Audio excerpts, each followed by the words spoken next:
Subí al yate creyendo que aquel viaje sería el último intento de mi hijo por acercarse a mí, y jamás imaginé que una desconocida me salvaría la vida con un susurro. El sol de Cancún caía fuerte sobre el muelle. El agua brillaba como si nada malo pudiera existir bajo esa luz tan limpia, y yo me sentía un poco fuera de lugar con mi vestido sencillo y mi bolsa tejida, mientras Arturo y Jimena caminaban delante de mí, tomados del brazo, presumiendo aquella invitación a una isla privada como si fuera un regalo del cielo.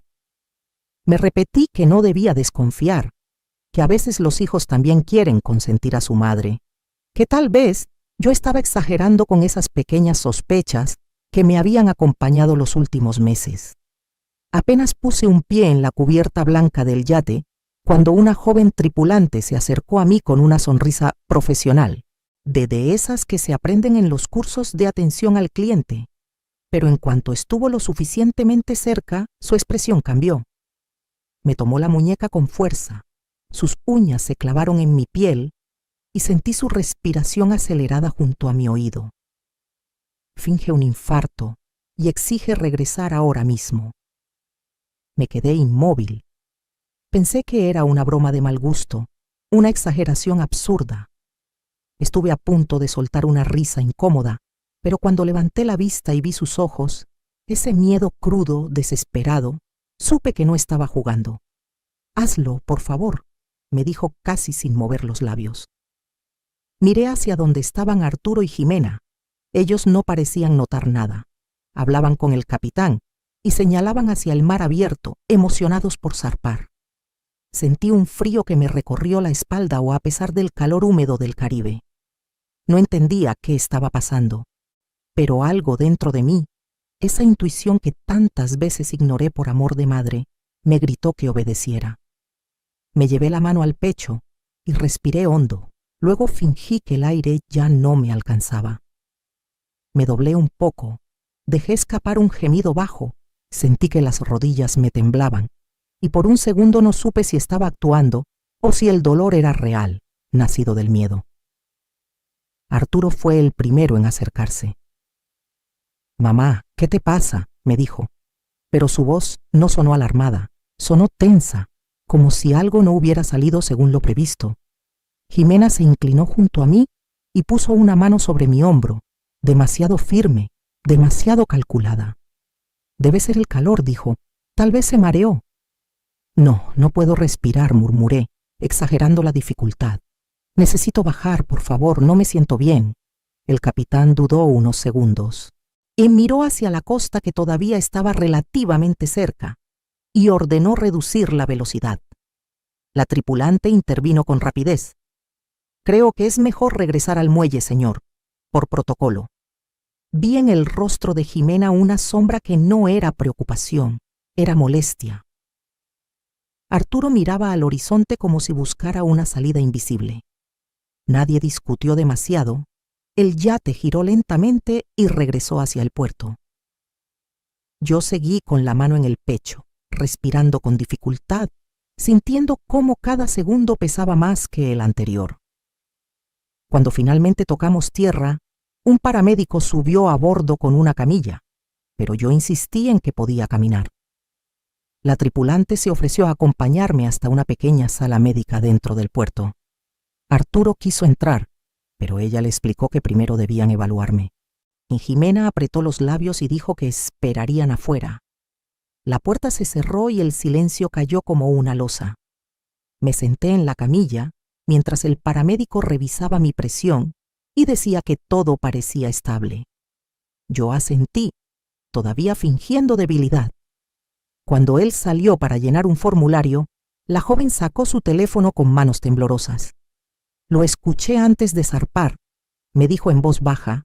«Estaba en el pasillo detrás del área VIP. Su nuera, estabas hablando con alguien, pensé que debía grabarlo». Presionó la pantalla y el audio llenó la habitación.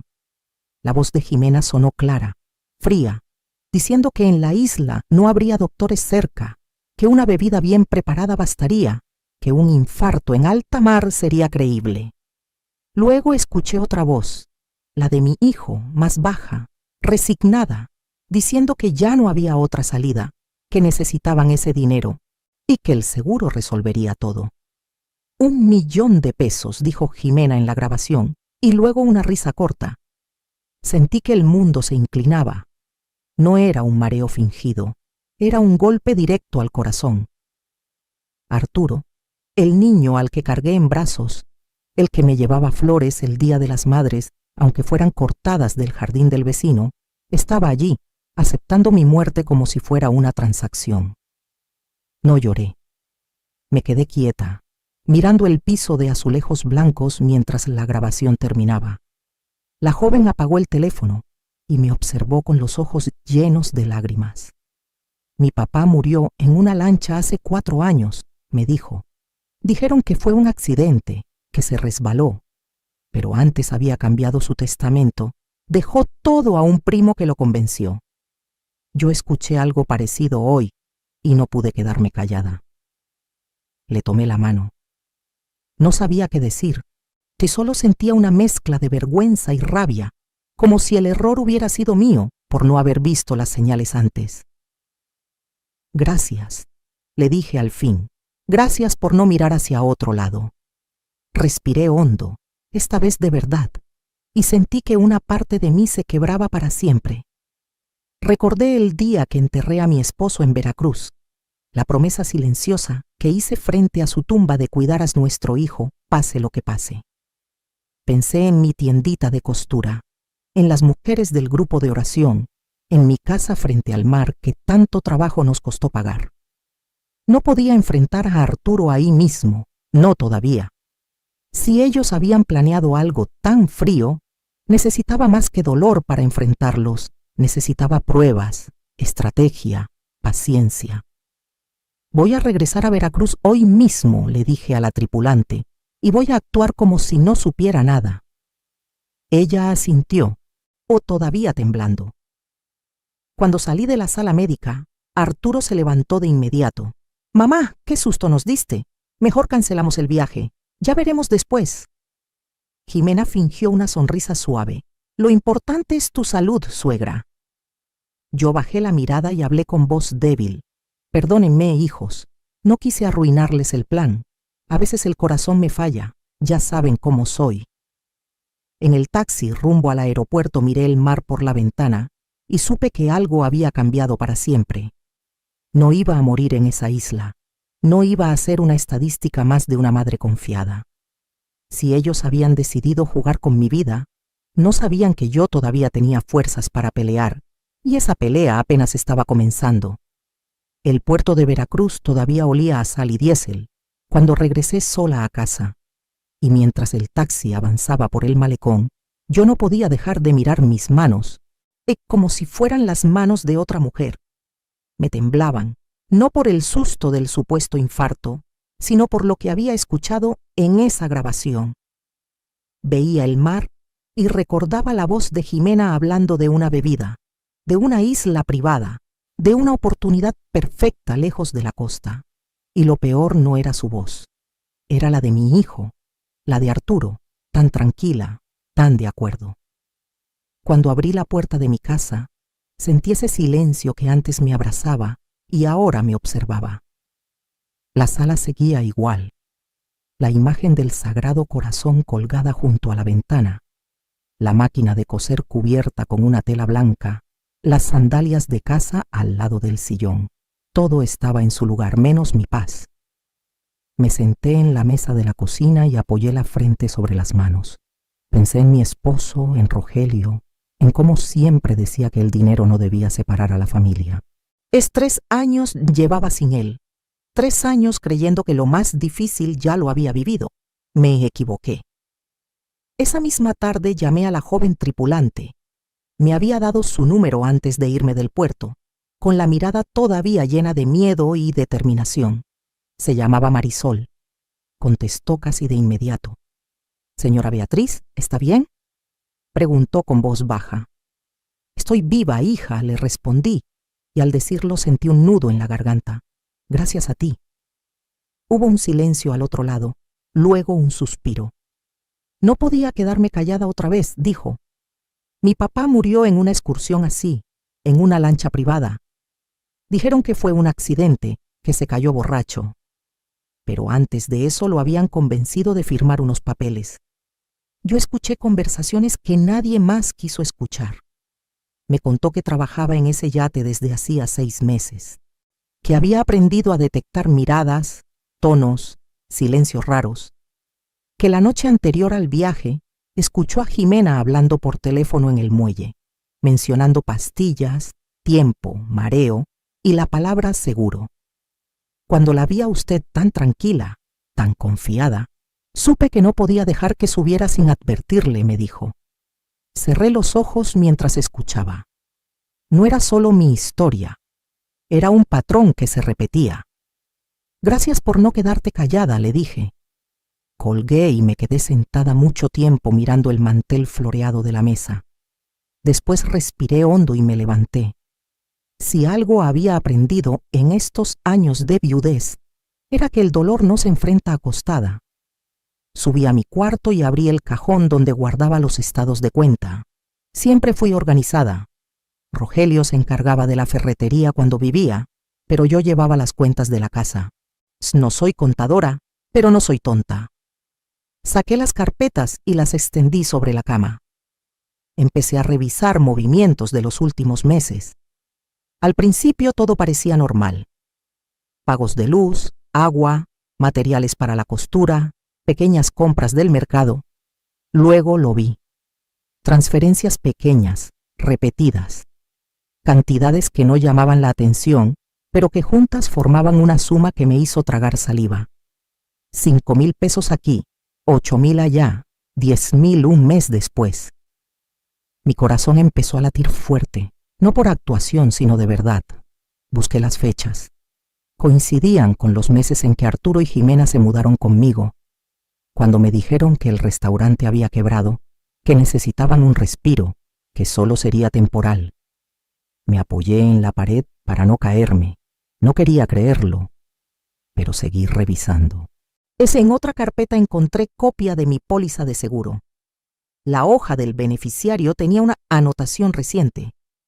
Mi nombre estaba tachado como fundación parroquial y en su lugar aparecía Arturo Hernández, mi hijo.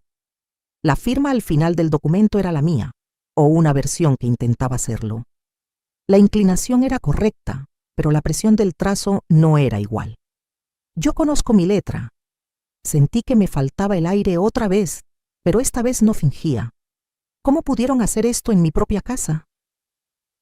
Bajé a la sala y me senté en el sillón donde Arturo solía ver partidos de fútbol. Miré la pantalla apagada y recordé las noches en que lo veía celebrar un gol como si fuera niño. Siempre fue impulsivo, siempre soñador, pero jamás lo imaginé capaz de algo así. Esa noche no regresaron. Me habían dicho que se quedarían unos días más en Cancún y que aprovecharían el viaje, aunque yo no pudiera continuar. En su mensaje no hubo preocupación real, solo incomodidad. Mamá, qué susto nos diste. Deberías cuidarte más, escribió Arturo. Lo importante es tu salud. No respondió cuando le pregunté por qué el beneficiario de mi seguro había cambiado. Apagué el teléfono. Al día siguiente fui al banco. Caminé hasta la sucursal del centro con paso firme, aunque por dentro me sentía quebrada. La gerente, la señora Claudia, me recibió con la sonrisa habitual. Doña Beatriz, qué gusto verla.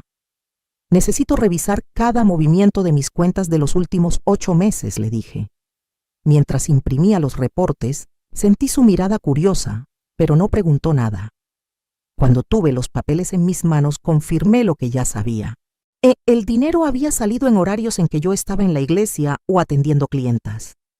Alguien con acceso a mis claves. Mi mente regresó a Jimena ofreciendo ayudarme con la banca en línea. A Arturo diciendo que yo no debía preocuparme por esas cosas a mi edad. Salí del banco con una carpeta apretada contra el pecho. Ya no era solo una sospecha, era un fraude. Una manipulación lenta y calculada. Esa tarde, mientras el sol caía sobre el puerto, comprendí algo que me dolió más que cualquier cifra. No habían improvisado nada en ese yate. La isla privada era solo el último paso. El plan había comenzado mucho antes, dentro de mi propia casa, mientras yo preparaba café y creía que mi hijo solo estaba atravesando una mala racha. Me senté frente a la máquina de coser y pasé la mano por la tela de un vestido que estaba terminando para una vecina. Pensé en todas las veces que me dijeron que la familia es lo primero. Y sí, lo es. Pero también es el lugar donde más pueden lastimarte si bajas la guardia. Esa noche dormí poco. No por miedo a morir, sino por miedo a aceptar la verdad. Al amanecer ya había tomado una decisión. Si ellos pensaban que yo era una mujer mayor, frágil y fácil de manipular, iban a descubrir que todavía me quedaba algo que nadie me podía quitar: mi dignidad. Y esa mañana, mientras escuchaba las campanas de la iglesia a lo lejos, supe que lo que había empezado en ese yate apenas estaba comenzando. No pensé en venganza esa mañana, pensé en claridad. El café se enfrió en la mesa mientras yo ordenaba los estados de cuenta por fecha, como si estuviera acomodando pedazos de una vida que ya no reconocía. Siempre fui mujer de fe, pero también aprendí que Dios no hace por nosotras lo que nosotras podemos hacer con decisión. Abrí mi cuaderno viejo, ese donde anoto medidas de clientas y encargos, y empecé a escribir fechas y montos. 5,000 pesos en marzo, 8,000 en abril, 10,000 en junio. Transferencias pequeñas, constantes, como gotas que vacían un balde sin que nadie escuche el sonido. Me dolía más pensar en la confianza que en el dinero. Recordé la primera vez que Arturo me pidió la contraseña del banco. «Mamá, déjame ayudarte, no quiero que batalles con la tecnología». Me lo dijo con esa sonrisa que usaba de niño cuando quería permiso para ir a jugar a la playa. Yo se la di sin dudar.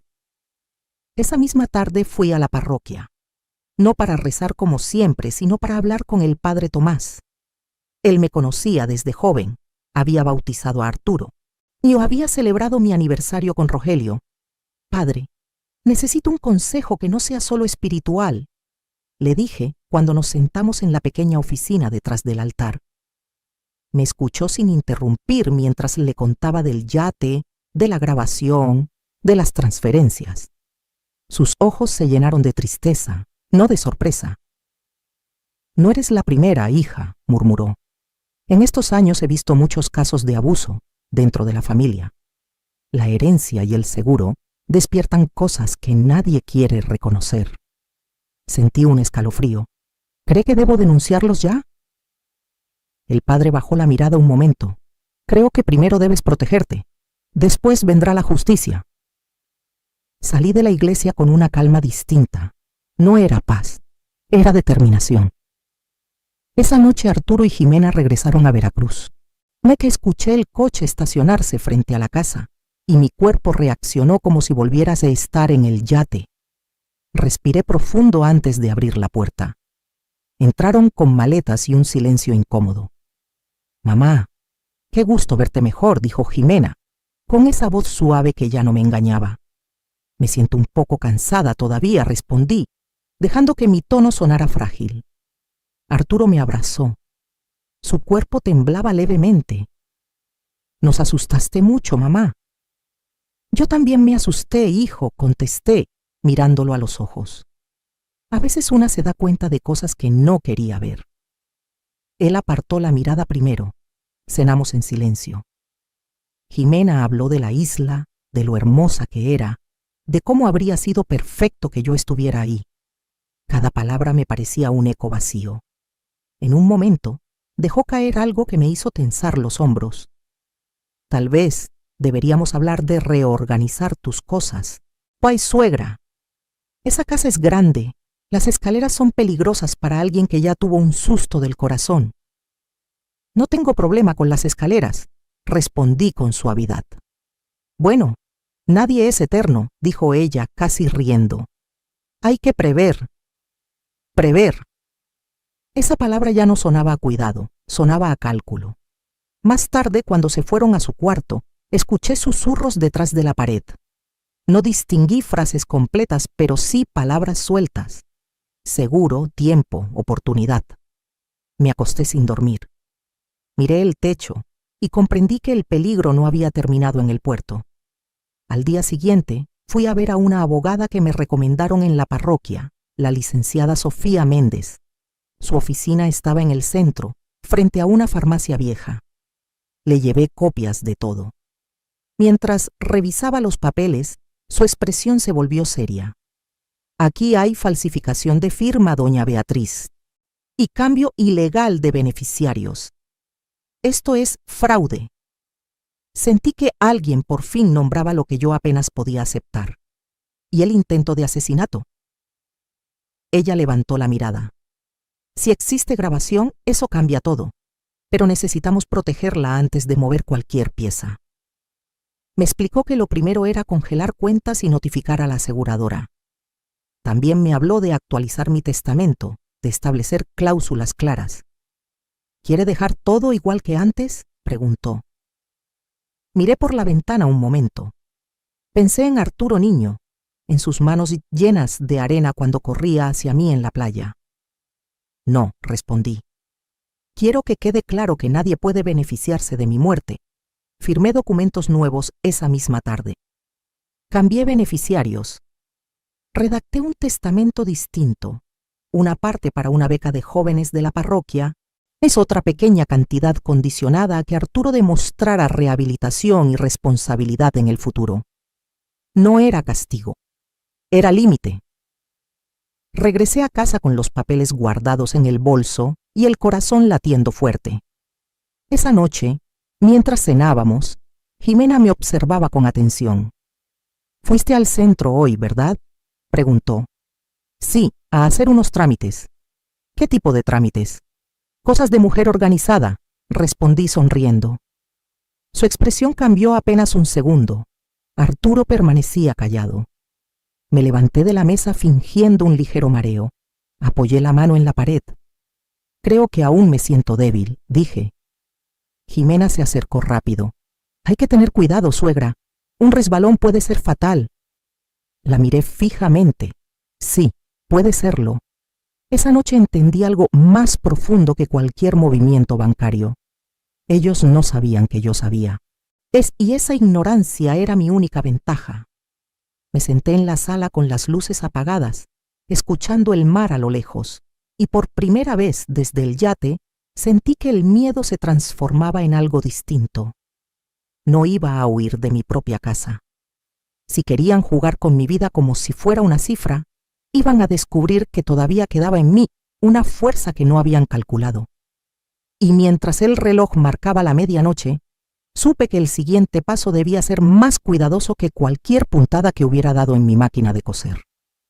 A la mañana siguiente, me levanté antes que ellos y me quedé sentada en la orilla de la cama, escuchando el sonido lejano de los camiones que pasaban rumbo al mercado. No era miedo lo que sentía, era una claridad que dolía. Preparé café como todos los días, molí el grano despacio, dejé que el aroma llenara la cocina. Jimena apareció primero, con el cabello recogido y esa sonrisa impecable que ahora veía como una máscara. «¿Dormiste bien, suegra?», preguntó mientras abría el refrigerador. «Más o menos», respondí, llevándome la mano al pecho con suavidad. A veces siento que el corazón se me acelera sin razón. Sus ojos brillaron apenas un segundo. «Hay que cuidar eso», dijo. «Los médicos siempre dicen que después de un susto así, todo puede empeorar». Arturo entró después, despeinado, evitando mirarme directamente. «Mamá, deberíamos llevarte con un cardiólogo en Cancún. Conozco uno bueno», comentó como si estuviera improvisando. «¿En Cancún?», pregunté con calma. «¿Tan lejos?». «Es que allá tienen mejores equipos», intervino Jimena sirviéndose café. «Aquí en Veracruz los hospitales están saturados». Observé cómo Arturo asentía sin convicción. No era él quien hablaba, era la presión que lo apretaba desde adentro. Más tarde, cuando salieron con el pretexto de hacer unas compras, aproveché para revisar el cuarto que ocupaban. No me enorgullece decirlo, pero en ese momento ya no era una madre ingenua. Era una mujer defendiendo su vida. Abrí el cajón del buró y encontré papeles doblados. Recibos de préstamos, estados de cuenta de tarjetas que no conocía, nombres de casas de apuestas en línea, intereses que crecían como mala hierba. 80,000 pesos, 100,000, 120,000. Las cifras me hicieron sentarme en la orilla de la cama. Entonces no era solo ambición, era desesperación.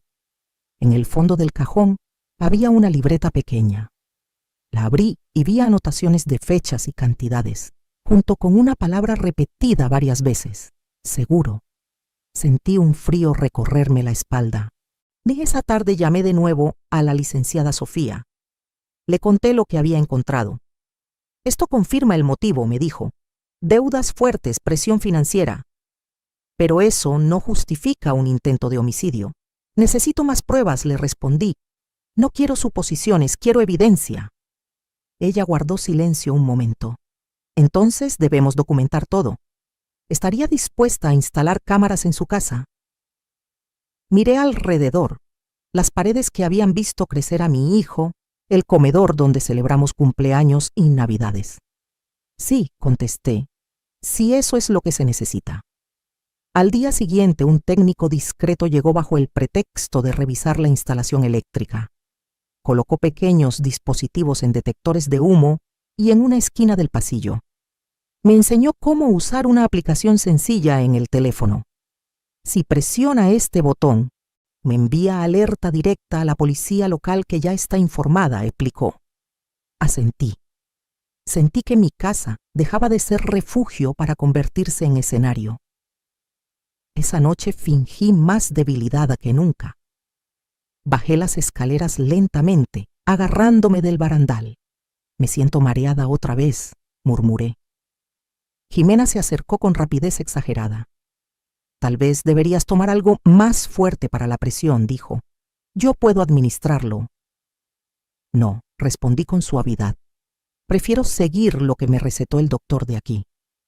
Arturo me miró con una mezcla de culpa y angustia. Mamá, solo queremos ayudarte. Lo sé, hijo, le dije, sosteniendo su mirada. A veces ayudar significa no apresurarse. Después de cenar subí a mi cuarto y dejé la puerta apenas entreabierta. Desde la cama escuché sus voces en la sala. No podemos esperar mucho, dijo Jimena en tono bajo, pero firme. Está débil, respondió Arturo. Tal vez ni siquiera haga falta empujarla. Mi corazón golpeó contra el pecho, pero me obligué a mantener la respiración lenta. Las caídas en el baño son comunes, continuó ella, o en las escaleras. Con lo del corazón nadie sospechará. Arturo guardó silencio. No quiero que sufra, murmuró. No sufrirá, replicó Jimena con frialdad. Será rápido. Y después todo será más sencillo para nosotros. Sentí que algo dentro de mí se rompía definitivamente. Mi hijo estaba allí, escuchando planes sobre mi muerte, y no se levantó para detenerlos. Miré el techo oscuro y entendí que la batalla ya no era solo por dinero o por una casa, era por la verdad. Al día siguiente, cuando bajé a desayunar, fingí olvidar dónde había dejado mis lentes. ¡Ay, se me va la memoria!, dije, dejando que mi voz sonara insegura. Y Jimena intercambió una mirada con Arturo. Es normal a tu edad, comentó con suavidad calculada. Normal. Esa palabra me encendió algo por dentro. Más tarde, mientras doblaba ropa en la sala, escuché que hablaban por teléfono en el patio. Me acerqué lo suficiente para captar fragmentos. En unos días estará resuelto, decía Jimena. El dinero del seguro cubrirá todo. Me apoyé en la pared para no caer. Ya no eran insinuaciones, era una cuenta regresiva. Esa noche me arrodillé junto a mi cama y recé como no lo hacía desde que Rogelio murió. No pedí que los castigaran. Pedí fuerza para no quebrarme. Cuando me levanté, tomé el teléfono y envié un mensaje a la licenciada Sofía. Están acelerando el plan. Su respuesta llegó casi de inmediato. Entonces debemos adelantarnos. Me senté en el sillón de la sala y mirando la puerta cerrada del cuarto de Arturo y Jimena. Sabía que estaban allí, confiados en que yo no entendía nada. Pero mientras la casa quedaba en silencio y el mar golpeaba suavemente a lo lejos, comprendí que el siguiente movimiento no sería de ellos, sería mío. No les dije nada esa noche, pero por dentro ya había cruzado una línea que no tenía regreso. A la mañana siguiente, llamé a la licenciada Sofía y le pedí que coordinara una reunión con un inspector de la Fiscalía Estatal. No quería hacer un escándalo todavía. Necesitaba que todo estuviera bien armado, sin huecos, sin dudas. Nos citamos en una oficina discreta cerca del centro histórico. El inspector Ramírez era un hombre de mirada firme y pocas palabras. Escuchó mi relato sin interrumpir, revisó las copias de los movimientos bancarios, la modificación del seguro y la grabación que Marisol me había enviado por correo. Esto no es un simple abuso financiero, dijo al final. Aquí hay intención clara de provocar una muerte que parezca natural. Sentí un escalofrío al oírlo en voz alta. Necesitamos que continúe actuando como hasta ahora, añadió. Si se sienten seguros, hablarán más. Y todo quedará documentado. Asentí. No era fácil aceptar que debía seguir conviviendo con quienes planeaban eliminarme, pero entendí que la verdad necesitaba pruebas, no solo intuiciones. Regresé a casa con el corazón apretado. Arturo estaba en la sala, viendo televisión sin realmente mirar la pantalla. «Mamá, ¿a dónde fuiste?», preguntó con tono casual. «Al mercado y a la iglesia», respondí con naturalidad. Se levantó y se acercó. «¿Te sientes mejor hoy?». Lo miré con atención. Sus ojos estaban cansados, ojerosos. No vi odio en ellos. Vi miedo. «Más o menos, hijo», le dije. «A veces siento que mi cuerpo ya no responde igual». Jimena apareció detrás de él. «Es cuestión de tiempo, suegra. Después de un evento así, el cuerpo puede fallar en cualquier momento». Su forma de decirlo me hizo entender que ya no hablaba solo como nuera, sino como alguien calculando fechas. Esa tarde fingí quedarme dormida en el sillón. Sabía que las cámaras grababan cada movimiento, cada gesto. Cerré los ojos y respiré con lentitud. Escuché sus pasos en la cocina. «No podemos seguir esperando», murmuró Jimena. «Los intereses están creciendo». Arturo respondió con voz baja. «No quiero que esto se salga de control». «Ya está fuera de control», replicó ella. «O lo resolvemos nosotros o nos lo cobran de otra manera». Hubo un silencio pesado. «El seguro está activo», continuó Jimena. «Tan solo necesitamos que el evento ocurra de forma creíble. Evento, no muerte, no asesinato, evento». Sentí náuseas. «Si la empujamos en las escaleras puede sobrevivir», dijo Arturo con duda. «Entonces no la empujes», contestó ella fría. «Hay otras formas, el baño, la cocina, una dosis más alta de medicamento». Mi respiración casi se quebró, pero me mantuve inmóvil. Esa noche envié el audio al inspector Ramírez. Su respuesta fue clara. «Con esto podemos abrir carpeta formal, pero necesitamos un acto más directo para proceder con detención inmediata». Me quedé mirando el teléfono largo rato. Un acto más directo. Al día siguiente, decidí provocar una conversación. Durante el desayuno dejé caer mi taza a propósito. «¡Ay, qué torpe estoy!», dije, mirando los pedazos de cerámica en el piso. «Ya ni siento bien las manos». Jimena se inclinó a recoger los fragmentos. «Eso es peligroso», comentó. «Un día te vas a cortar o te vas a caer». «Tal vez sería mejor que yo me mudara a un lugar más pequeño», añadí, como quien piensa en voz alta. Arturo levantó la cabeza de inmediato. «No, mamá, esta es tu casa». «Pero es grande», insistí. «Y ustedes tienen tantos problemas, no quiero ser una carga». Vi cómo Jimena tensaba la mandíbula. «Nadie ha dicho que seas una carga», respondió con sonrisa tensa. «Claro que no», pensé. «No lo dicen, lo planean». Más tarde, cuando Arturo salió a hacer unas diligencias, Jimena se sentó frente a mí en la sala. «Suegra, quiero hablar contigo con honestidad». La miré sin parpadear. «Dime». Arturo está muy presionado. Las deudas lo están asfixiando. Si algo te pasara, él podría empezar de nuevo. No tienes que sufrir para que eso ocurra. Sentí que el mundo se detenía. ¿Me estás sugiriendo algo?, pregunté en voz baja. Solo digo que la vida es impredecible, respondió. Y a veces las cosas pasan sin que nadie las provoque. La miré fijo, dejando que el silencio se volviera pesado entre nosotras.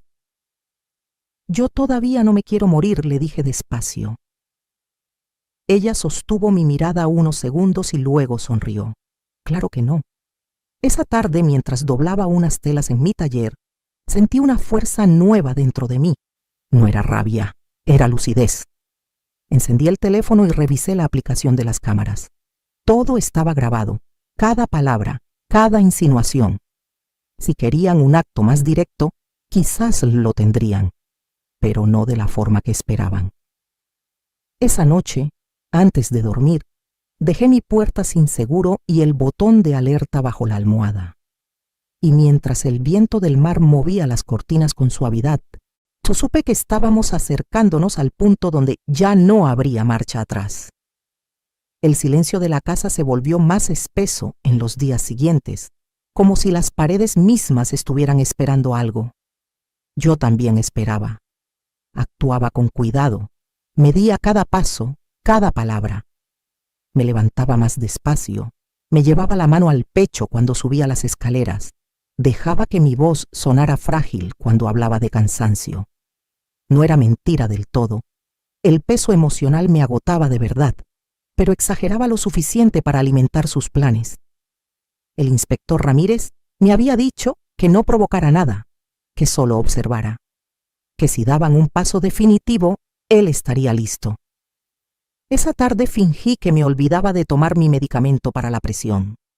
Lo dejé a la vista en la mesa del comedor y me encerré en el taller con la puerta apenas entreabierta. Escuché a Jimena entrar en la cocina. Se le olvidó otra vez, murmuró. Tal vez ya no puede sola, respondió Arturo con un tono que mezclaba preocupación y resignación. Eso nos facilita todo, contestó ella sin titubeos. Sentí que mi estómago se encogía. Más tarde, cuando me sirvieron la cena, noté que Jimena insistía en traerme un vaso de jugo. Tómate esto, suegra, te hará bien. La miré a los ojos y sonreí con suavidad. Gracias, hija, pero prefiero agua natural hoy.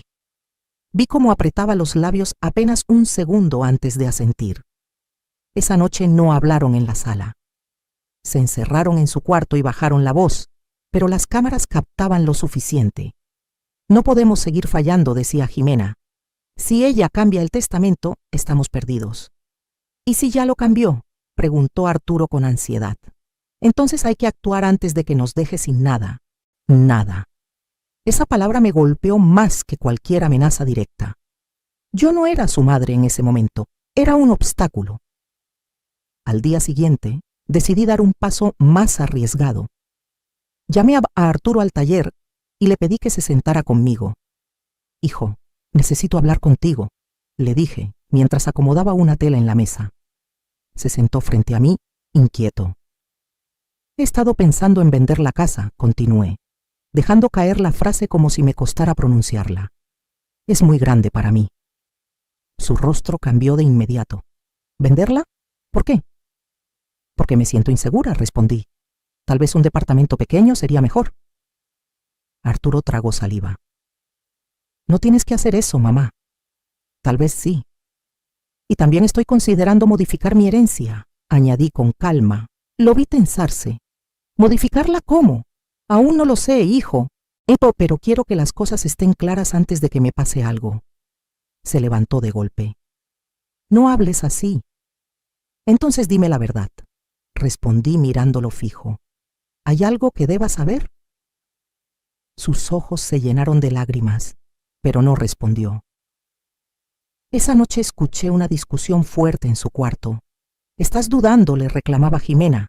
Y si sigues así, vamos a perder todo. Es mi madre, contestó él con voz quebrada. Y también es la solución, replicó ella con frialdad. Me senté en la cama con el teléfono en la mano, lista para presionar el botón de alerta si era necesario. Pero esa noche no pasó nada más. Al día siguiente, Jimena me sorprendió en el baño. «Suegra, ¿ya tomaste tu pastilla?», preguntó mientras se acercaba demasiado. «Sí», respondí, aunque sabía que no era cierto. «Deberías dejar que yo las administre», insistió. «Prefiero hacerlo sola», dije con firmeza suave. Su mirada se volvió dura. A veces una no sabe lo que le conviene. Esa frase quedó flotando en el aire como una advertencia. Más tarde, mientras Arturo estaba fuera, Jimena recibió una llamada. Hablaba en voz baja en el patio, pero la grabación captó fragmentos claros. «En 2 días estará resuelto», decía. «Sí, el seguro cubrirá todo». «No, no habrá sospechas». Mi corazón empezó a latir con fuerza. 2 días. La cuenta regresiva ya tenía fecha. Esa noche me acosté con el botón de alerta en la mano y la puerta entreabierta. No dormí. Cada crujido de la madera me hacía contener la respiración. Cerca de la medianoche escuché pasos suaves en el pasillo. La perilla de mi puerta giró lentamente. Cerré los ojos, fingiendo sueño. Sentí la presencia de alguien junto a mi cama. Un susurro. «Está dormida». La voz de Jimena. Hubo un silencio breve, luego la de Arturo. «No hoy». «¿Entonces cuándo?», respondió ella con molestia contenida. «Dije que no hoy». Los pasos se alejaron. Abrí los ojos y el techo me devolvió una oscuridad pesada. «No hoy». Eso significaba que el momento se acercaba, solo que Arturo aún vacilaba. Me incorporé despacio y respiré hondo. No podía depender de su conciencia. Si él cedía una vez, podría ceder de nuevo. Tomé el teléfono y envié un mensaje al inspector Ramírez. «Se están preparando para algo en 2 días». Su respuesta llegó pocos minutos después. «Entonces debemos estar listos antes que ellos». Apagué la pantalla y me recosté de nuevo, sabiendo que la próxima noche podría no ser tan contenida. El aire del puerto entraba por la ventana, húmedo y salado, y mientras escuchaba el rumor lejano del mar, entendí que estaba caminando por una cuerda muy delgada. Y aún así, no retrocedería. El segundo día amaneció con un calor más pesado de lo normal, como si el aire mismo estuviera cargado de algo que aún no ocurría. Yo ya sabía que estaban contando las horas. Preparé el desayuno como siempre: huevos revueltos, tortillas calientes, café fuerte. Fingí que me dolía la espalda cuando me incliné a sacar el pan del horno. «Creo que hoy me siento más débil», murmuré mientras me sentaba. Jimena intercambió una mirada rápida con Arturo. «Tal vez deberías bañarte y descansar», sugirió ella. «El agua caliente ayuda a relajar». Sentí que esa palabra tenía intención. «Bañarte». Asentí con aparente docilidad. «Sí, creo que lo haré después del desayuno». Mientras comíamos, Arturo apenas tocó su comida. Sus manos temblaban ligeramente. Jimena, en cambio, estaba demasiado tranquila. Yo los observaba sin que lo notaran. Cada gesto, cada silencio. Terminé mi café y me levanté despacio. «Si me siento peor, les aviso», dije con voz cansada. Subí las escaleras sosteniéndome del barandal con exageración. Sabía que las cámaras captaban todo, y también sabía que ellos creían que su momento se acercaba. Entré al baño y dejé la puerta sin seguro. Encendí la regadera para que el sonido del agua llenara el espacio. Me quedé quieta unos segundos, respirando hondo. El teléfono estaba en el borde del lavabo, con la aplicación de las cámaras abierta y el botón de alerta visible. Escuché pasos en el pasillo. La puerta se abrió lentamente. «¿Suegra?», llamó Jimena con voz suave. No respondí. La vi reflejada en el espejo, acercándose despacio. Arturo apareció detrás de ella. «Está en la regadera», murmuró él. Jimena dio un paso más dentro del baño. «Es ahora», dijo casi en un susurro. Mi corazón comenzó a latir con fuerza real, no fingida. Salí de la ducha con una toalla alrededor del cuerpo fingiendo mareo. Me siento un poco aturdida, dije tambaleándome. Jimena se acercó de inmediato.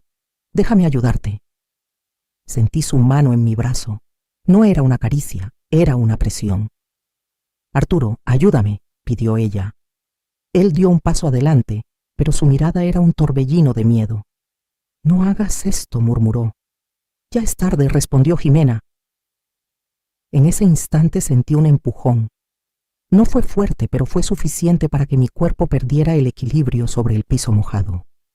Caí hacia atrás, golpeando el hombro contra el azulejo. El dolor fue real, agudo. Escuché un grito, no supe si era mío o de Arturo. Y todo ocurrió en segundos. Antes de que Jimena pudiera dar otro paso, presioné el botón de alerta con la mano que aún sostenía el teléfono. El sonido no fue audible para ellos, pero yo sabía que la señal ya estaba en camino. Jimena se inclinó sobre mí. Levántala, rápido, ordenó. No, dijo Arturo, su voz quebrada. Esto ya es suficiente. Ella lo miró con furia. ¿Quieres que nos arruinen? ¿Quieres que nos quiten todo? Yo fingí estar más aturdida de lo que estaba, respirando con dificultad. Me duele el pecho, murmuré. Jimena dudó un segundo, tal vez el corazón, susurró. Perfecto para ella, pero no tuvo tiempo de decidir. Desde la calle se escuchó el sonido inconfundible de una patrulla acercándose con sirena baja pero firme. Jimena se quedó paralizada. ¿Qué hiciste?, le gritó a Arturo. Yo no hice nada, respondió él con desesperación.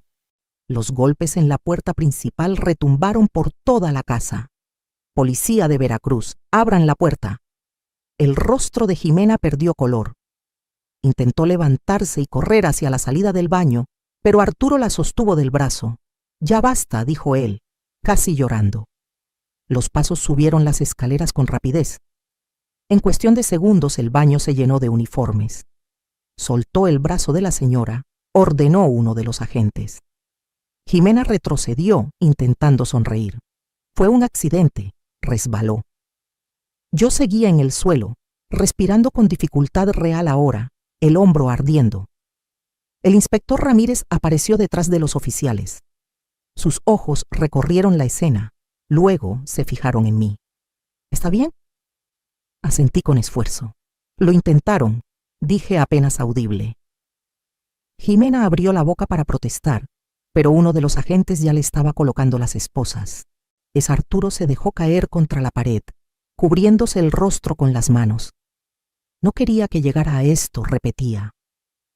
Mientras me ayudaban a levantarme, sentí una mezcla extraña de alivio y dolor. No había muerto en la isla, no había muerto en mi propio baño, pero algo dentro de mí sí había terminado. Bajé las escaleras acompañada por una oficial, el hombro latiendo con cada paso. En la sala, los vecinos comenzaban a asomarse desde la calle. Jimena gritaba que todo era un malentendido, que yo estaba confundida, que mi edad me hacía imaginar cosas. Yo la miré con calma. No estoy confundida, dije con voz firme. Arturo levantó la cabeza y me miró como si fuera un niño perdido. Mamá, perdóname. No respondí. La patrulla se llevó a Jimena primero. Arturo caminó detrás sin resistencia, como alguien que ya había perdido la batalla interna mucho antes de que llegara la policía. Cuando la puerta se cerró y la casa volvió al silencio, me quedé de pie en medio de la sala. El inspector Ramírez se acercó. Con lo que grabamos y lo que ocurrió hoy, el caso es sólido. Asentí. No sentí victoria, solo un vacío inmenso. Miré la escalera, el baño, cada rincón que había sido testigo de la traición. Aún faltaba enfrentar la parte más dura, y mientras los vecinos murmuraban afuera y el eco de la sirena se desvanecía en la distancia, supe que lo que vendría ahora no sería más fácil, solo sería más definitivo. La casa quedó en un silencio que no había sentido ni siquiera el día en que enterré a mi esposo. Los vecinos murmuraban afuera, el rumor corría como pólvora en el barrio, Pero dentro de esas paredes solo se escuchaba mi respiración y el latido constante de mi propio corazón. Me senté en el sillón donde tantas veces vi a Arturo reír, llorar, celebrar cumpleaños y navidades. Apoyé la cabeza contra el respaldo y cerré los ojos. No lloré, todavía no. El inspector Ramírez regresó esa misma tarde para recoger los dispositivos y asegurarse de que toda la evidencia estuviera respaldada. Caminaba por mi casa con respeto, como si entendiera que no estaba solo en una escena legal, sino en el centro de una historia rota. Lo que ocurrió hoy cambia el caso, me dijo mientras revisaba su libreta. Ya no es solo conspiración, es intento directo. Asentí. ¿Y Arturo? Pregunté. Está bajo custodia preventiva. Colaborar o no será su decisión. Colaborar. Esa palabra me atravesó. Cuando se fueron los agentes, me subí lentamente a mi cuarto.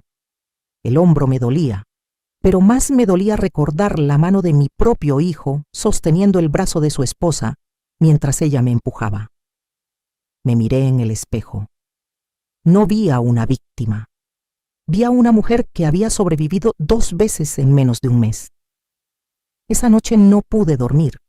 Cada rincón de la casa guardaba ecos de conversaciones, de planes susurrados, de palabras que jamás pensé escuchar de mi sangre. Al amanecer recibí una llamada. Era Marisol.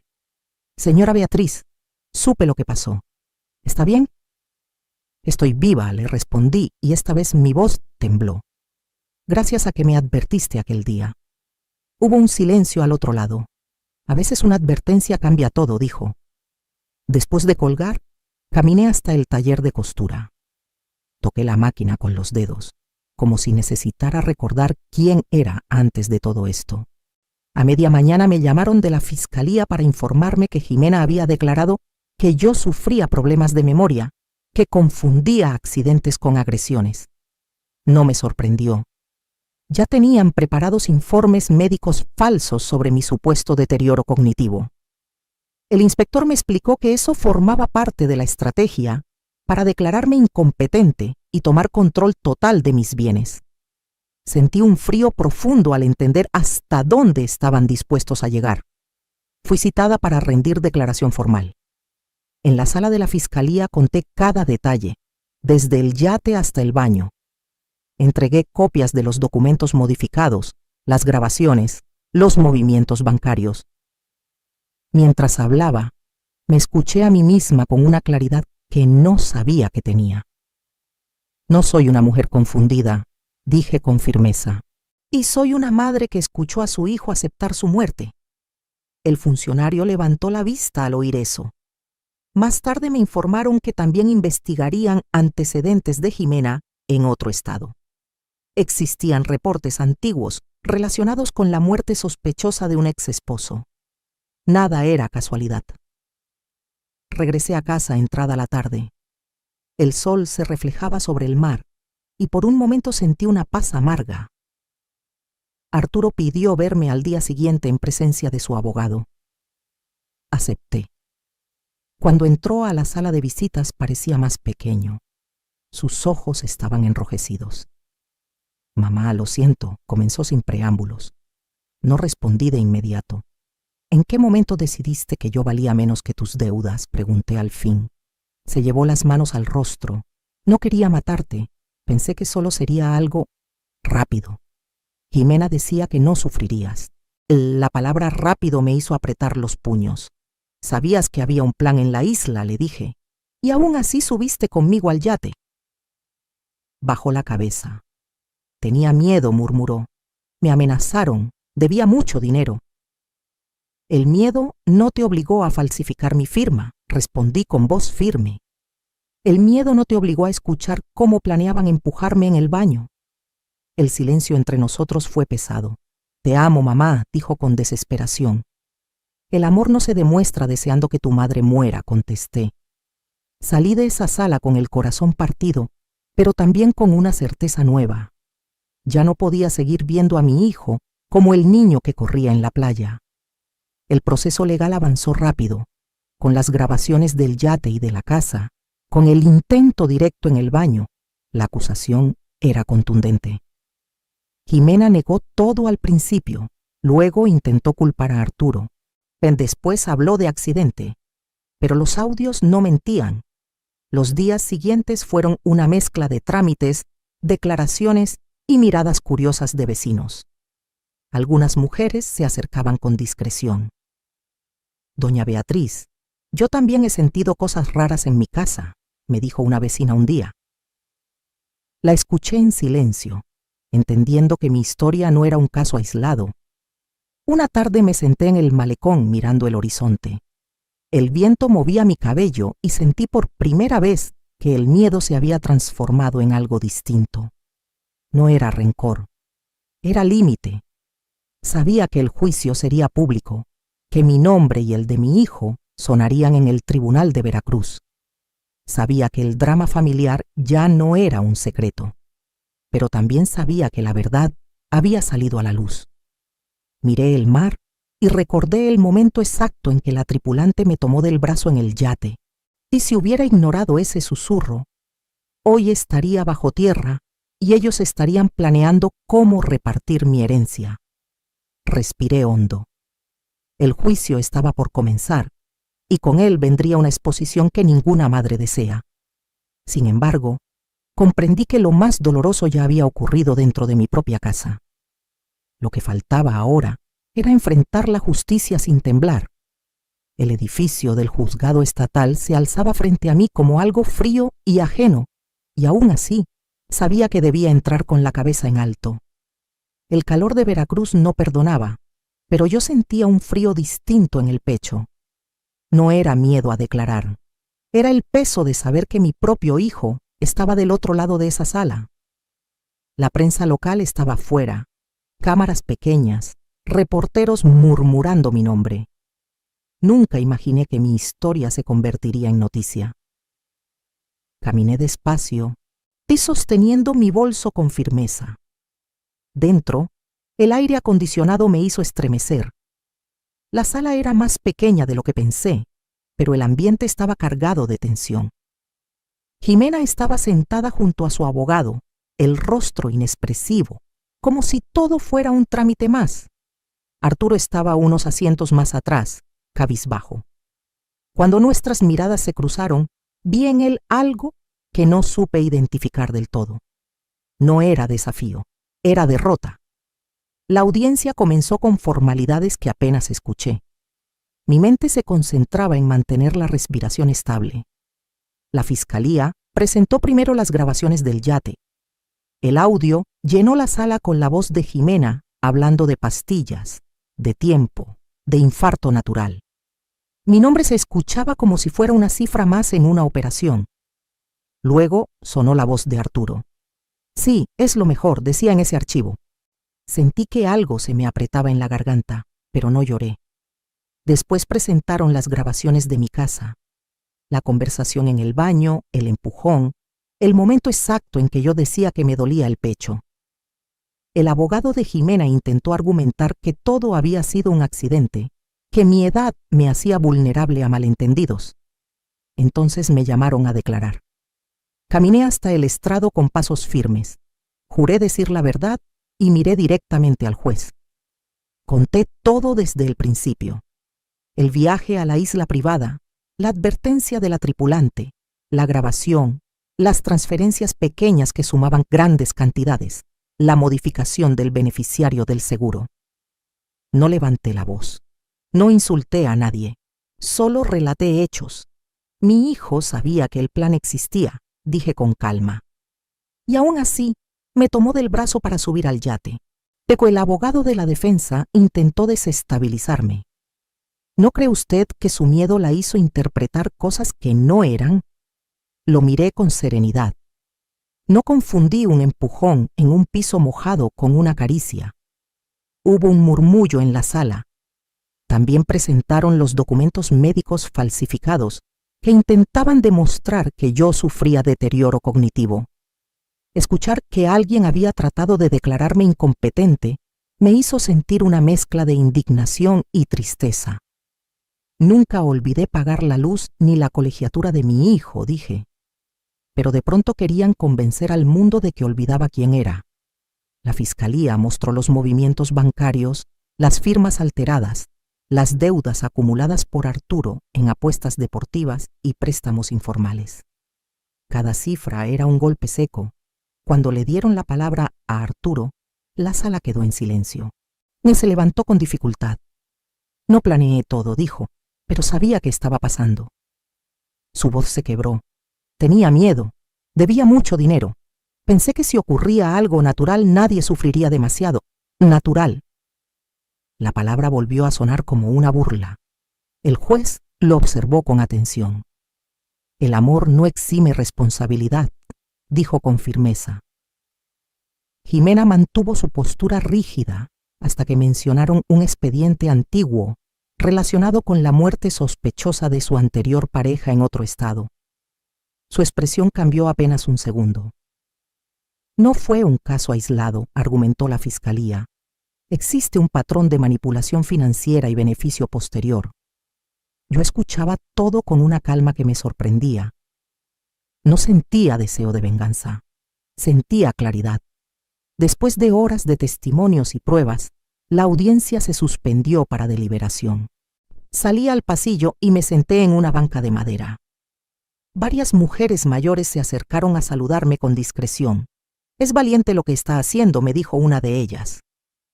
«No me siento valiente», respondí. «Solo me siento cansada de callar». Cuando regresamos a la sala, el juez leyó el fallo. Jimena fue declarada culpable por intento de homicidio y fraude agravado. La investigación sobre su caso anterior sería reabierta formalmente. Arturo fue declarado culpable por complicidad y fraude, con posibilidad de reducción de pena por cooperación. Escuché la sentencia como si viniera de lejos. No hubo aplausos ni gritos, solo el sonido seco de la justicia cayendo como un martillo. Arturo levantó la mirada hacia mí. «Perdóname», susurró sin voz. No respondí. No porque no sintiera nada, sino porque cualquier palabra en ese momento habría sido insuficiente. Mientras los agentes los escoltaban fuera de la sala, sentí que algo dentro de mí se cerraba para siempre. No celebré. No sonreí. Salí del juzgado y el aire caliente de Veracruz me golpeó el rostro. El mar estaba allí, como siempre, indiferente a los dramas humanos. Me detuve un momento en las escaleras del edificio. Había ganado en términos legales, pero había perdido algo que ninguna sentencia podía devolverme. Y mientras descendía los escalones, entendí que el juicio apenas era una parte de la historia. Lo verdaderamente difícil comenzaría cuando la casa volviera a estar en silencio absoluto. Cuando cerré la puerta de mi casa esa tarde, el eco del juicio todavía resonaba en mi cabeza. No había cámaras ni murmullos ahora, solo el sonido del reloj de pared marcando cada segundo con una precisión casi cruel. Dejé el bolso sobre la mesa y caminé despacio por la sala, como si estuviera recorriendo un lugar que ya no reconocía del todo. Todo estaba en su sitio, y sin embargo nada era igual. Me detuve frente a la escalera. Recordé el momento en el baño, el piso mojado, el empujón, la sirena acercándose. Pasé la mano por el barandal y sentí un temblor leve. Subí a mi cuarto y me senté en la cama. Por primera vez, desde que comenzó todo, las lágrimas salieron sin resistencia. No eran lágrimas de derrota, eran de duelo. No lloraba por la sentencia, lloraba por el niño que alguna vez fue mi hijo. Esa noche no encendí la televisión. No quería escuchar opiniones, ni análisis, ni comentarios de vecinos. Me preparé una taza de té de manzanilla y me senté en el taller de costura. Encendí la lámpara pequeña y miré las telas dobladas sobre la mesa. Durante meses mi vida había sido una estrategia, una actuación constante, una vigilancia silenciosa. Ahora el peligro inmediato había terminado, pero quedaba el vacío. Al día siguiente comenzaron las llamadas. Mujeres de la colonia, algunas que apenas conocía, otras con las que había compartido bancas en la iglesia durante años. Doña Beatriz, Lo que hizo es importante, me dijo una de ellas. A veces una no quiere ver lo que pasa en su propia casa. Escuché historias que me helaron la sangre. Hijos que presionaban para cambiar testamentos, nueras que controlaban cuentas bancarias, amenazas disfrazadas de preocupación. Comprendí que mi historia no era un caso aislado. Pues esa misma semana la parroquia me invitó a hablar en una reunión de mujeres mayores. Dudé al principio. Exponer mi herida en público no era fácil, pero acepté. El salón parroquial estaba lleno esa tarde. Mujeres con cabello canoso, manos trabajadas por años de esfuerzo, miradas que habían visto alegrías y traiciones. Me paré frente a ellas con las manos un poco sudorosas. No vengo a hablar de venganza, comencé con voz firme. Vengo a hablar de límites. Les conté del yate, del susurro de la tripulante, del intento en el baño, de las transferencias pequeñas que casi no noté. Les dije que el abuso financiero muchas veces comienza con algo aparentemente inocente. Dejen que les ayude con sus cuentas, les dicen. Confíen en mí, les dicen. Vi cabezas a sentir. La familia es sagrada, continué, pero eso no significa que sea intocable y que el amor no elimina la responsabilidad. Al final varias se acercaron a abrazarme. Una mujer tomó mi mano con fuerza. Yo he sentido algo parecido, me confesó en voz baja. Salí de esa reunión con una sensación distinta. No era orgullo, era propósito. En casa las cámaras ya no estaban. El inspector las retiró después del juicio. El silencio volvió a ser solo silencio, no una espera tensa. Una tarde llegó una carta. Reconocí la letra de inmediato. La sostuve varios minutos antes de abrirla. Mamá, comenzaba, sé que no merezco nada de ti. Fui cobarde y ambicioso. Dejé que el miedo y las deudas me convirtieran en alguien que no reconozco. No busco excusas. Solo quiero que sepas que cada día me pesa lo que hice. Leí la carta completa con el corazón apretado. No hablaba mal de Jimena. No intentaba culparla por todo. Asumía su parte. Y eso me dolió más, porque confirmaba que mi hijo sabía exactamente lo que hacía. Guardé la carta en el cajón donde antes estaban mis estados de cuenta. Ahora, ese cajón no guardaba cifras, guardaba lecciones. Esa noche caminé hasta el malecón. El mar estaba tranquilo, casi brillante bajo la luna. Me senté en una banca y respiré profundo. Pensé en la palabra herencia. Durante años creí que la herencia más importante que podía dejar era una casa, un seguro, un ahorro. Ahora entendía que la herencia real era el ejemplo. No tolerar la manipulación. No firmar papeles sin leer. No callar cuando algo se siente mal. Decidí formalizar algo que ya había empezado. Con ayuda de la licenciada Sofía, establecí una pequeña beca con parte de mis ahorros para jóvenes del barrio que quisieran estudiar contabilidad o administración. Que quería que aprendieran a manejar dinero con ética, no con codicia.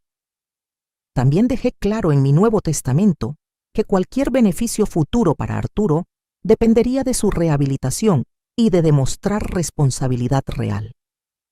No era castigo, era consecuencia. Los días comenzaron a recuperar cierta normalidad. Volví a aceptar encargos grandes en el taller. El sonido de la máquina de coser volvió a llenar la casa con un ritmo constante y casi terapéutico. A veces, en la madrugada, me despertaba con la imagen del baño en la mente. Pero ya no sentía terror, sentía una especie de tristeza serena.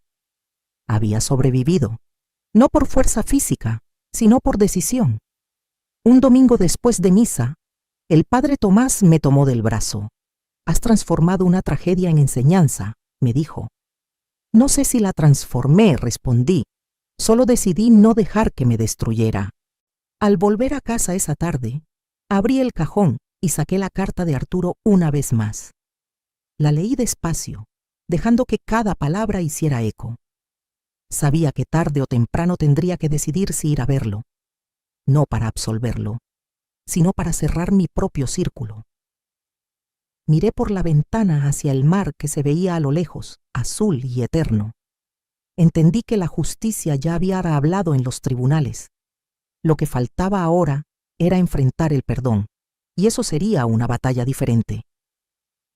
Tomé la decisión de visitarlo una semana después de releer su carta por tercera vez. No fue un impulso, ni un arrebato de nostalgia, fue una elección consciente. Si iba a seguir adelante con la frente en alto, necesitaba mirar de frente lo que quedaba de mi hijo. La penitenciaría estatal estaba a las afueras de la ciudad. El camino fue largo y silencioso, y mientras el taxi avanzaba, observé las calles que tantas veces recorrí llevando a Arturo a la escuela, a entrenamientos de fútbol, a fiestas infantiles. Pensar en eso me hizo apretar los labios para no quebrarme. Al llegar, el ambiente era pesado, concreto gris y rejas altas. Me registraron el bolso, revisaron mis manos, me indicaron dónde esperar. Me senté en una silla de plástico y respiré despacio. No venía como víctima ni como verdugo, venía como madre que necesitaba cerrar una herida. Cuando lo trajeron, lo reconocí de inmediato, pero también vi cuánto había cambiado en tan poco tiempo. Estaba más delgado, el rostro marcado por ojeras profundas. Se sentó frente a mí, separados por una mesa metálica. «Gracias por venir, mamá», dijo en voz baja. Lo observé unos segundos antes de hablar. «No vine porque me lo pidieras. Vine porque yo lo necesitaba». Asintió, bajando la mirada. «He pensado mucho en todo», continuó, «en el yate, en el baño, en cada decisión que tomé». «¿Y qué has pensado?», pregunté con calma. «Que fui cobarde», respondió, «que dejé que el miedo y la presión me hicieran olvidar quién soy». Me incliné ligeramente hacia adelante. «¿Y quién eres, Arturo?». Guardó silencio, como si no supiera responder. «Soy el hijo que tú criaste», murmuró al final, «pero me comporté como alguien que no merece ese título». Sentí una punzada en el pecho, pero mantuve la voz firme. «Lo que hiciste no fue un error pequeño», dije. «No fue una mentira piadosa. Fue aceptar que tu madre podía morir para que tú pagaras deudas». «Lo sé», contestó con los ojos llenos de lágrimas. «¿Sabías que cambiaste el beneficiario de mi seguro? ¿Sabías que falsificaron mi firma para declararme incompetente?» «Sí», susurró. «Lo sabía». Esa admisión fue más dolorosa que cualquier grabación. Durante un momento solo nos miramos. Yo veía al hombre adulto que tomó decisiones, pero también recordaba al niño que me pedía cuentos antes de dormir. «Te amo, mamá», dijo con voz quebrada. «El amor no es una palabra que borre lo que hiciste», respondí. «Amar también es asumir consecuencias». Asintió lentamente. «No te pido que me perdones ahora», añadió. «Solo que no me olvides». Tragué saliva. «Olvidarte sería negar mi propia historia», le dije. «Pero perdonarte no significa confiar otra vez». «No espero eso», respondió. «Hablamos más de una hora. Me contó de las deudas, de las amenazas, de cómo Jimena lo convenció de que sería un evento natural, de que yo no sufriría. Y cada vez que usaba esa palabra sentía un nudo en la garganta. Cuando el guardia indicó que el tiempo había terminado, Arturo se levantó despacio. «Mamá», dijo antes de irse, «gracias por no rendirte». Lo vi alejarse y sentí algo extraño. No alivio, no reconciliación completa, pero tampoco el odio que algunos esperaban que sintiera. Salí de la penitenciaría con el sol golpeando fuerte sobre el asfalto. Respiré profundo y entendí que el perdón no era una absolución, era una decisión personal para no quedarme atrapada en el rencor. De regreso en casa, me senté frente a la máquina de coser y comencé a trabajar en un vestido nuevo. El sonido regular de la aguja perforando la tela me devolvió una sensación de control. Esa noche abrí mi carpeta de documentos y revisé mi testamento una vez más. No lo cambié. Dejé claro que cualquier parte destinada a Arturo estaría condicionada a pruebas de rehabilitación, a años de conducta limpia, a una reconstrucción real de su vida. No era una puerta cerrada para siempre, pero tampoco era un acceso automático. Al día siguiente volví al centro de adultos mayores para otra charla. Esta vez hablé no solo de fraude y manipulación, sino también de límites y consecuencias. Perdonar no significa permitir que vuelvan a ocurrir, dije frente a un grupo atento. La familia no es un permiso para destruirnos. Varias mujeres asentían con lágrimas en los ojos. Al finalizar, una señora se me acercó. Yo siempre pensé que una madre debe aguantar todo, confesó.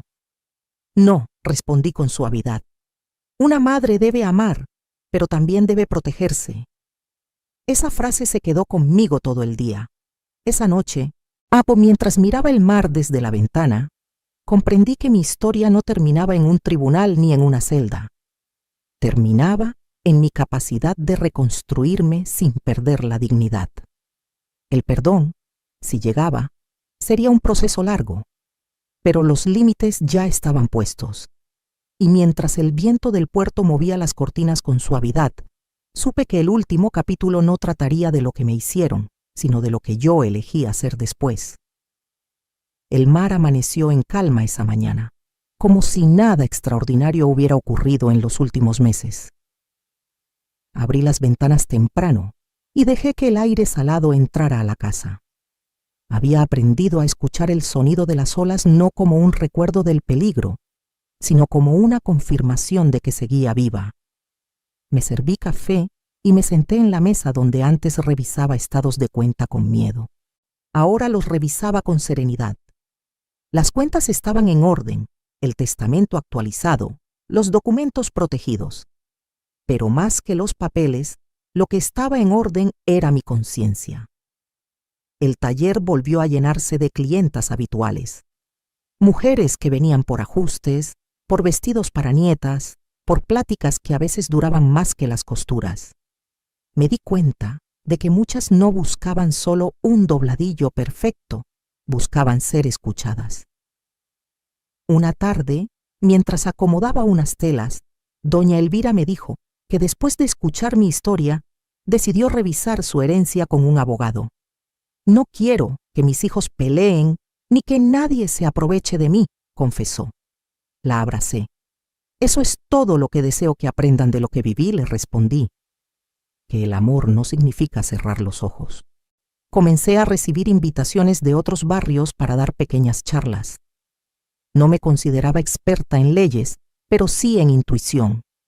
Les hablaba de señales pequeñas, de cómo una palabra mal colocada puede revelar intención, de cómo una madre siente cuando algo no está bien. Les decía que no es pecado protegerse. En cada reunión veía rostros que reflejaban miedo, culpa, dudas. Muchas habían sido criadas para sacrificarse en silencio. Yo también. Pero aprendí que el sacrificio sin límites puede volverse una puerta abierta al abuso. En casa, las noches ya no estaban llenas de tensión. A veces pensaba en el yate, en el susurro urgente de aquella tripulante. Si no hubiera escuchado su advertencia, mi historia habría terminado en una isla lejana con una explicación médica conveniente. La llamé un día para agradecerle de nuevo. Solo hice lo que mi conciencia me pidió, respondió. Sonreí al colgar. No todos los extraños son amenazas. Algunos son ángeles inesperados. Volví a visitar a Arturo una vez más antes de terminar el año. No hablamos del juicio ni de Jimena. Hablamos de su proceso, de los talleres que estaba tomando dentro, de la posibilidad de estudiar algo cuando saliera. No prometí nada, solo escuché. Al despedirnos, me dijo que entendía si jamás volvía a confiar en él. Le respondí que la confianza se reconstruye con hechos, no con palabras. Regresé a Veracruz con el corazón más ligero, no porque el dolor hubiera desaparecido, sino porque ya no me dominaba. El día que cumplí 68 años, invité a algunas amigas del centro de adultos mayores a tomar café en casa. Reímos, compartimos historias, brindamos por la vida. En medio de la conversación, una de ellas me preguntó si sentía rencor. Pensé unos segundos antes de contestar. No siento rencor, dije. Siento memoria. La memoria me recuerda lo que pasó, me mantiene alerta, me impide repetir errores. Pero también me recuerda que sigo aquí. He entendido que la verdadera venganza no fue verlos esposados ni escuchar la sentencia. Fue negarme a convertirme en víctima permanente. Fue poner límites. Fue hablar. Fue transformar una traición en advertencia para otras mujeres. Si algo quiero que quede de mi historia, es esto. No ignores esa voz interior que te advierte. No firmes por presión. No entregues tu seguridad por miedo a incomodar. La familia puede ser refugio, pero también puede ser manipulación cuando no hay límites. Cuida tus documentos, pregunta, verifica, y si algo no te cuadra, busca ayuda. Yo casi pierdo la vida por querer creer que el amor lo justifica todo. Hoy sé que el amor verdadero no necesita herencias, ni seguros, ni accidentes convenientes. Necesita respeto. Mientras escribo estas palabras, escucho el sonido constante del mar y el murmullo lejano del puerto. Mi casa ya no es una trampa, es un hogar. Sobreviví no solo porque fui astuta, sino porque decidí enfrentar la verdad, aunque doliera. Si mi historia te ha hecho pensar, si te ha recordado algo que has sentido en silencio, no te quedes callada.